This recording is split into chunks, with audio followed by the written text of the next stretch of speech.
Hey everybody, welcome to the garden. I hope you're having a great day. Shout out to the lemon and lime lovers and everybody in between. It's time for the market recap. And if you're interested in any of the services I provide, please check out the links in the description below, both the Patreon and Discord. And if you'd like to support the Lemon Garden, you can give me a like, give me a subscribe, maybe a share or two. I really appreciate that. And make sure to leave a comment whether you agree or disagree with my analysis. I always love to hear other people's opinions. And again, make sure to join the Discord. We have so many cool people in that Discord, a great community that's growing, and we're only going to get bigger from here, guys. All right, let's hop into the recap, starting with the news. Taking a look at financial juice, take a look at what's coming up. So today, not a huge big day of news, at least nothing that really affects the markets, drastically in the short term. But coming into December 13th, December 14th, and December 15th, we have some big news, and as well as 16th. So we actually have this whole week is full of big news. So starting with the 13th, we have the OPEC monthly report. Now, this won't really affect the markets in the short term right now, but this will affect the oil markets fairly quickly as the numbers come out.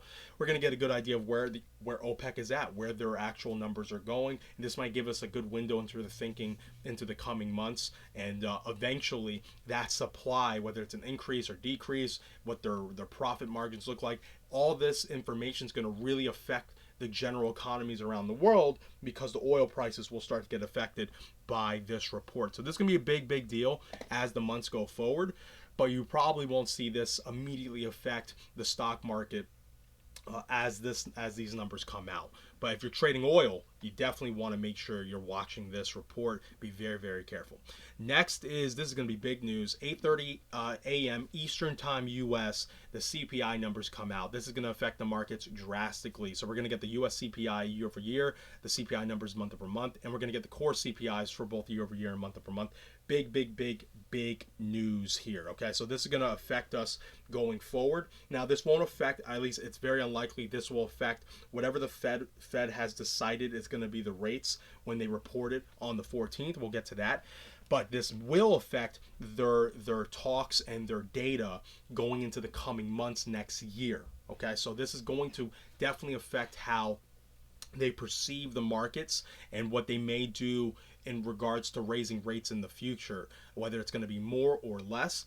This is going to be the start. All right, so this is going to be huge, and we're going to also get an eye. Are we going to see inflation slowing down, or is it going to be increasing? Are we plateauing? What's going to be happening? These numbers will give us that answer. In my opinion, we're actually probably going to hit forecast. I think we're going to be very close to forecast, at least when it comes to the core CPI numbers. I think we're going to be 6.1% year over year, and I do think we're going to be 0.3% month over month. Reason why is I'm seeing a lot of mixed data in the markets, at least of recent, in the last 2 to 3 months. We've had some bullish CPI reports, and we've had a bearish CPI report, and I am seeing some bullish indications in the general economies, but I'm also seeing some really bearish indicators in the general economy. So in that sort of environment, I think the forecast is actually going to be fairly accurate. Now, the CPI year over year numbers, I'm a little uncertain of. We actually may exceed 7.3%, but I do not think we're going to be exceeding 7.7%. So I think we're either going to hit 7.7 or 7.3. That's where I'm kind of leaning. Okay, we'll see as the numbers come out. Again, 8:30 a.m. Eastern Time U.S. This is going to be big for the markets going forward. Now, December 14th, we're going to get the crude oil inventories. That's going to be fairly important, especially for the oil market. So if you're trading oil, you definitely want to keep your eye on that. And I do think these numbers can be really important as we go into the winter months, especially for places like Europe. They're going to have some squeezes and gridlocks in regards to energy. So if these inventories are lower than expected, be very careful. You may see the oil price shoot up. And I've been actually forecasting something like that happening, whether it's this month or it's going to be sometime in next year. I think oil is going to become extremely expensive. And we're going to get into the charts, and I'm going to show you some evidence that might be happening. Next is, and this is going to be huge, the interest rate decision. Now, I think we're gonna see that the Fed is just gonna follow through on what it's been saying. So the Fed has been forecasting 0.5% increase for this time around. They're looking to pull back from 0.75%, and hit 0.5% to increase rates this time around, which in my opinion is a good sign. You know, they're still increasing rates, but they're also kind of lessening the boot on the throat of the economy. So we should have some more room to go up from that.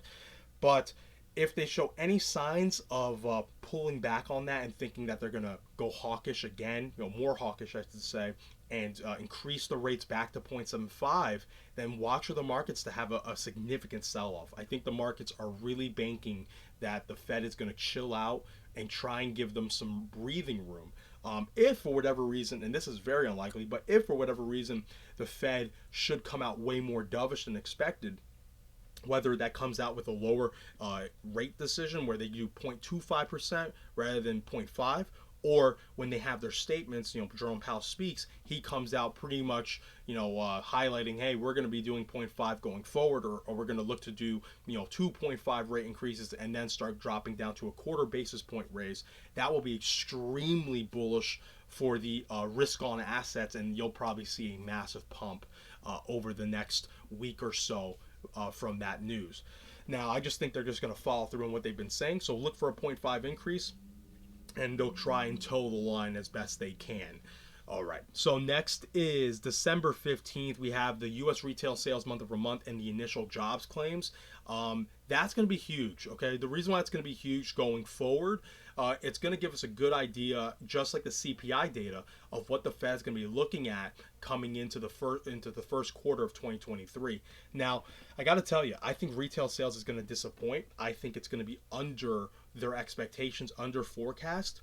And I do think the initial jobs claims is actually going to be higher than they think. So I think these are going to be bearish numbers coming out.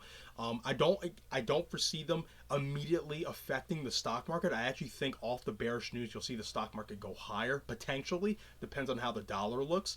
But I do not think this holiday season has been drastically great in the U.S. I think we've definitely seen a significant decrease in retail sales, at least brick and mortar. We'll get more news, more data on the online sales, but even I'm hearing that that's actually been underperforming. And the initial jobless claims, hey, I'm in the U.S. and where I'm at, no one seems to be working. I have a feeling that's the same old story all around this country. So watch out for these numbers. I do think you're probably going to see these come below forecast. And then the industrial production, again, more forward looking. All right, so we're going to get the numbers for the industrial production from last month. It's going to be more forward looking and giving us an idea of what to expect. I actually think this is also going to come in underperforming. It's either going to hit forecast or come in under. I'd be very surprised if we're actually going to exceed this. We may, though. We may, because you got to remember this as well. We may exceed this because production may have risen for the holidays, but I actually think that might be even worse, especially if we had worse sales, worse economic activity, because then that production is going to actually become a loss going forward. That's going to be pretty bad if that happens.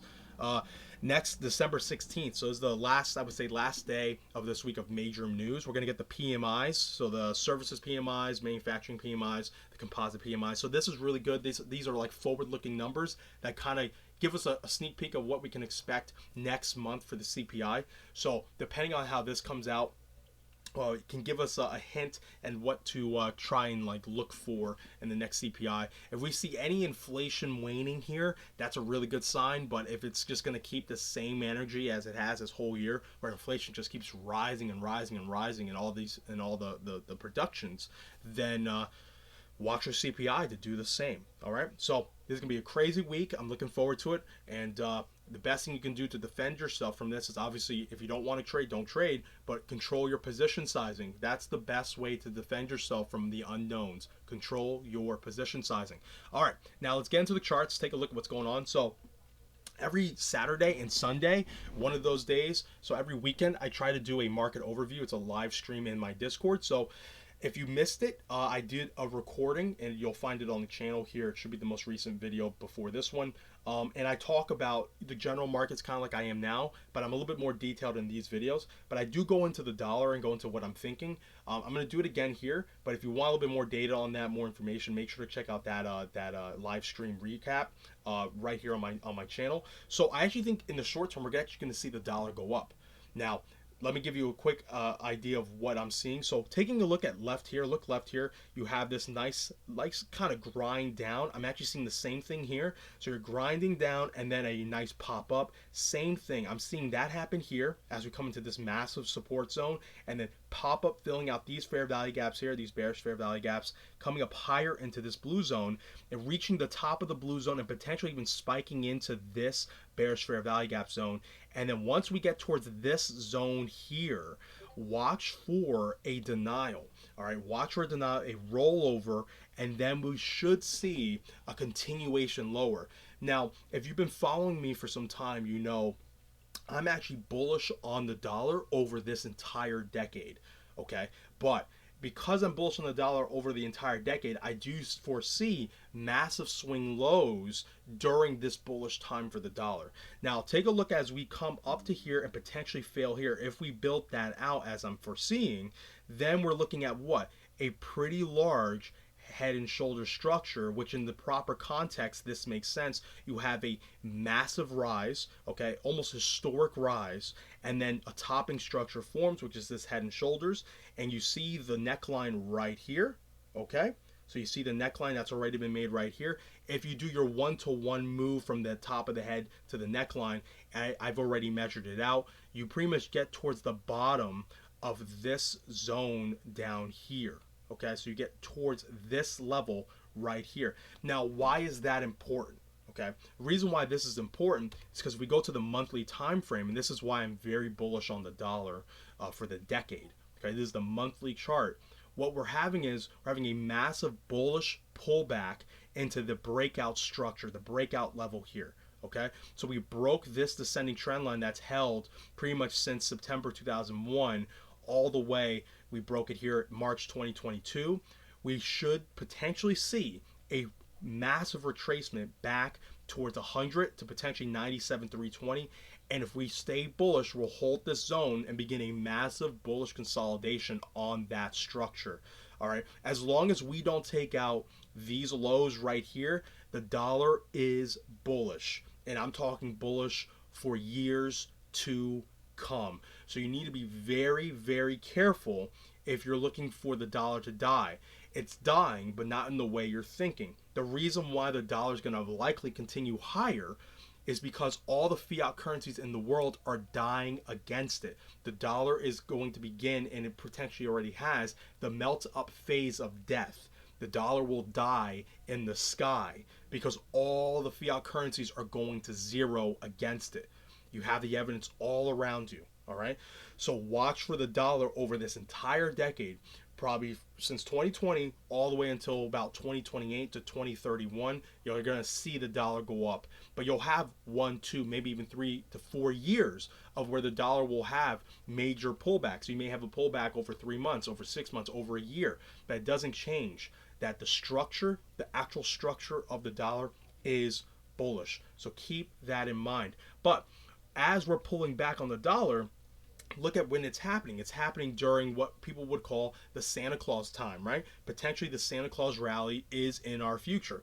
If we pull back towards this bearish fair value gap zone, or at least the top of this blue zone here, and we do start showing signs of a right shoulder structure forming, then as we pull back down, we can begin to see risk on assets and the general stock market start pulling up and start having a nice bear market rally.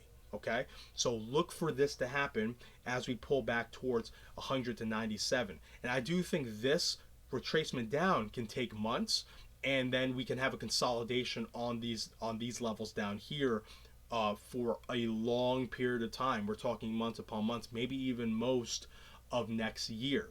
Okay, all right. Now let's get on to the Dow. Let's take a look at what's going on with the Dow. Having a great day. Okay, so I'm really liking what I'm seeing. Let me get rid of some of these doodles here. So we came into this bearish fair value gap, nearly filled it completely, and now sold off. I like how today looks. Very nice day. Very nice day. Bulls are fighting. I foresee a larger pullback. Again, if I'm bullish on the dollar in the short term, I do have to have somewhat of a bearish bias on the Dow in the short term as well. So I'm looking for a further move down to come and at least test out this low right here. All right, so come down towards 32,400 to 32,450, which would mean a retracement back down towards this descending trend line, this breakout trend line here, and then potentially trade sideways on it, oscillating around it, and start filling out these lower fair value gaps, and then having a continuation higher, especially if the dollar does start painting that bigger bearish structure and breaking down. So this is kind of what I'm seeing on the Dow as well. Again, this will be really, really affected by the news that comes out in regards to the rates. You know, if they're going to just come out super dovish and say, hey, we're going to do 0.25 instead of 0.5, then hey, we may not, this may have been the pullback right here, and we may just zoom up higher. So be prepared for that as well. We have to be nimble. That's why I closed out every video saying be nimble, because we may forecast something, but we may not see something. Okay, we don't know everything. So be prepared to be wrong, and that's why you have to always have risk management being paramount. So watch for the Dow to potentially pull back if everything we're seeing plays out. Next is the S&P. Very similar story. I like how the S&P looks for a further pullback. Okay, it's trading into this bearish, this bullish fair value gap, and it is holding around 3,900, 3,920. But eventually, I do see this waning, breaking down, and looking to challenge this low pivot down here to potentially grab the liquidity there. And then eventually, as we come into this level here, or potentially just filling out this bullish fair value gap, we'll be looking to make a higher low structure from this low wick. Okay, so watch for this to break down, and we can get a nice quick indication of that happening once we see this very steep trend line break down. So once you see this trend line break, it's very likely we're going to come down and grab these lows right here. Okay, so this sort of trend line is not meant to hold a trend, but it is a good way to have a visual representation of when you're having an early change of character in the short term potentially happening. All right. Next is NASDAQ. So NASDAQ, I really like how it's been looking. Broke the descending channel, now trading on top of this bullish fair value gap zone. And we're going to see if we're going to get a further fill down, or are we going to actually have continuation higher. Now, compared to the Dow and S&P, the NASDAQ hasn't fallen as much. Percentage-wise, it may have fallen more, but actually where it's at hasn't fallen as much. So this red line here is the high swing before the 2020 lockdowns. If you go back to the S&P and the Dow, you'll see S&P got very close, wicked right here, and the Dow actually pierced under it here. Okay, so actually let me make this trend line red so it's very clear what we're looking at. So the Dow actually broke under it, made new lows on the year. So this shows that the Dow's already is very, very well ahead, whereas the NASDAQ, because of how impulsive this move has been, has so much more room to the downside.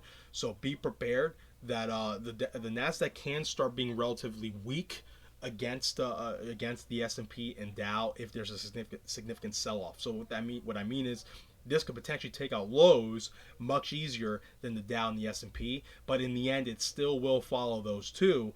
But be prepared for a much more volatile swings percentage-wise. Okay, especially since the NASDAQ, in general, already has more risk on assets inside of it as well. So this is very, very interesting. I do see this coming back down and kind of trading on top of this descending channel on top of the top line here.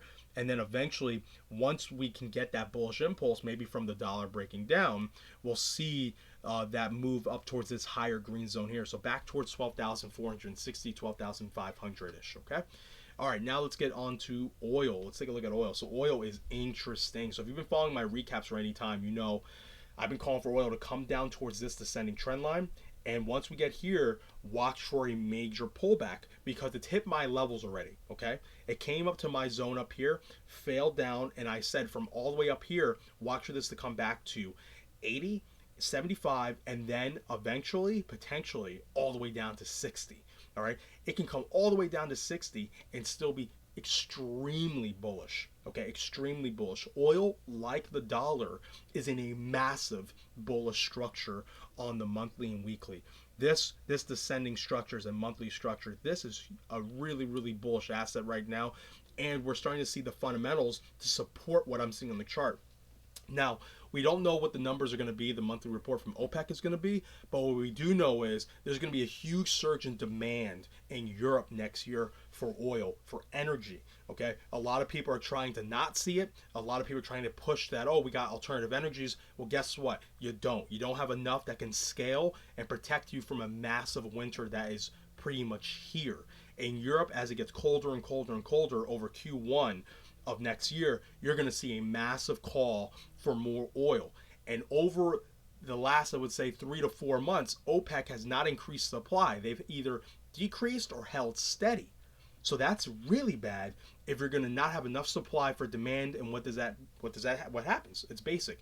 When supply is under demand, that means the price will skyrocket. So be very careful if you're trading oil, especially if you're on the short side. We're into some major support zones here. There's a major fundamental level. You could see a massive spike. And because it came down to 80, 75, to me, it's already hit the levels where it can start exceeding 130 easy. It does not have to come to 60. I think the retracement all the way back down to 75 and even 80 was more than sufficient to pretty much lessen the load on the long side and open up the skies. So I'm watching for a massive move up. Especially as I know demand's going to start increasing. Okay, so be on the lookout for oil. I think you're going to start seeing this start trading up hard, especially if the dollar does build out that head and shoulder structure as it weakens. What does oil do? It gets stronger. So watch out for this. I'm telling you, watch out. All right, next is gold and silver. So let's take a quick look at gold and silver. I'm loving what gold's doing. I'm super bullish on gold, but I'm looking for a bigger pullback. I was actually, it went past my expectations as we pulled back into this bullish fair value gap and actually pulled up higher. I do think now we're going to actually pull back even lower. I'm looking for a pullback back towards 1700. That's where I'm aiming to get to. And then I will be looking for a higher low from this pretty much double bottom, triple bottom structure you're looking at here. And if you take a quick look, what does this look like as we pulled up higher? And I actually see this as being more evidence of what they're trying to build here. You have this left shoulder structure here, you have the wonky head here, and if we do come back towards this median fair value gap here, what are we looking at? A right shoulder potentially, which is a much larger bottoming structure from this pretty hefty pullback after losing this consolidation. Okay, so after losing that consolidation, those consolidation lows, we could potentially be seeing a pretty big pullback and building out a right shoulder. And then where would this bring us if this does end up being a inverse head and shoulder structure? Well, let's take a look. We have the neckline right here. Okay, so that neckline's right here. So let's do the 1-to-1. Let's see where would this bring us if this was a head, right? So we'll go from the top of the head here. I have the magnet on, so it's not really that easy. We'll just go right here. May not be perfect, but it's just close enough. So right around here. So right around this fair value gap zone right up here, grabbing liquidity above this level here.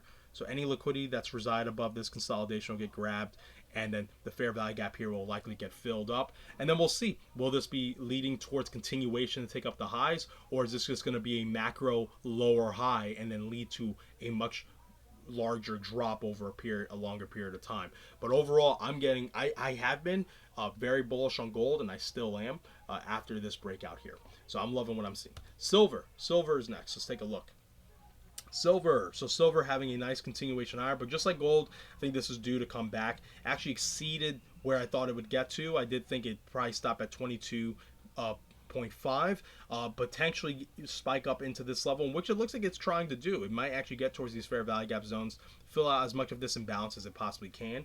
But so far, if gold does what I think it is, I think it will just miss this zone and actually pull all the way back towards this fair value gap here, and potentially this trend line right here will play a pretty big role.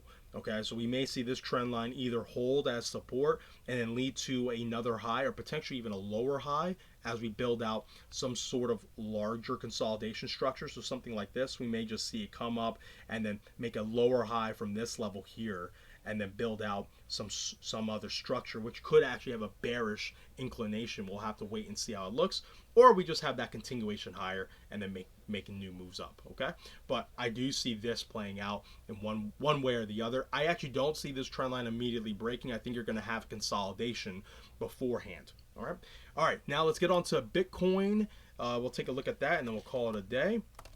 So looking at Bitcoin, what are we looking at today? How's Bitcoin looking?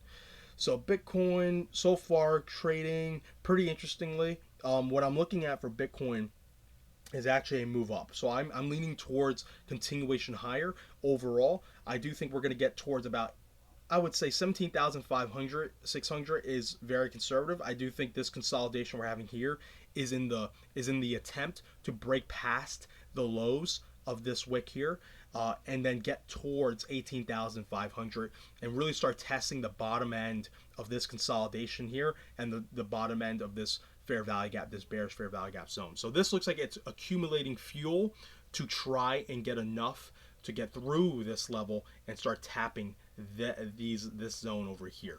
Okay, so I'm short-term bullish on Bitcoin. I see it coming up towards 18,500 and potentially even higher. We just have to wait and see how will price action look. So let's say it does break up through here. If we do start tapping this level and start having a bullish consolidation, well then obviously we're going to be looking for a bigger move to potentially fill out this fair value gap zone here and trade back into this range level. But if we don't get that, look for a nice retracement lower, and then we'll see. Are we going to have that continuation where we're just going to have a short-term uptrend, which may lead towards my theory that's going on with the dollar, that we do have a short-term uptrend, a bear market rally, and we do go up higher, or we're just going to have that continuation of the macro trend where we're just going to break lower and eventually make our move down to 14,000, 12,000, and potentially sub 10,000. All right, because me personally, I do see Bitcoin getting sub 10,000, anywhere from 9,000 to 8,000, but not this year. I'm actually seeing that happen sometime next year after a pretty significant bear market rally. Because as I've said, I do think the dollar is extremely bullish. And again, we'll see what happens. There's a lot of fundamental fears in crypto right now after the whole FTX scandal, and there's other rumors of other big exchanges having issues as well. So we'll have to see if that will affect the pathways we've been making over these recaps, or if they're just going to actually kind of aid what we've been seeing. Okay, because if we do start seeing other exchanges going under, namely like Gemini, I do think that will probably lead to a pretty significant sell-off in crypto. And fundamentally, it'll probably break a lot of structures that we've been trying to build, just like we were building here. I'm completely convinced this was a bull structure that we were building, and then FTX news came out and took it out. So you got to be prepared for what you can't chart, all right? Because the markets in the end are random, because anything can happen any day.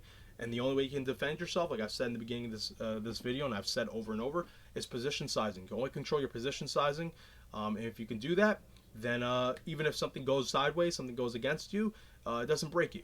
All right, you have to survive the markets to be able to bank in on the opportunities it provides. That's your goal. Survive the markets, and the money will come. All right, everyone, that is it for the market recap. If you enjoyed the video, if you enjoyed my content, make sure to give me a like, a subscribe, maybe a follow too. Definitely comment. Let me know what I'm doing right and wrong. I want to know. I want to get better. And if you are interested in trading with me, make sure to check out the services in the Patreon link. I do a day trading room, I do a swing trade service, and I also do a tutoring service. So if you want to learn how to trade like I do, please take a look into that. I think that's probably the most valuable thing I give. Learn how to do it yourself so you don't have to follow anyone else. And if you want to just join the Discord, hang out with the cool community, check out that link in the description below. We have awesome traders in there from every level, from experts to novices. Everyone's learning together. Everyone's getting better. Be one of them. All right, everyone. Take care, and remember, be patient, be vigilant, and be nimble. I love you guys. Take care.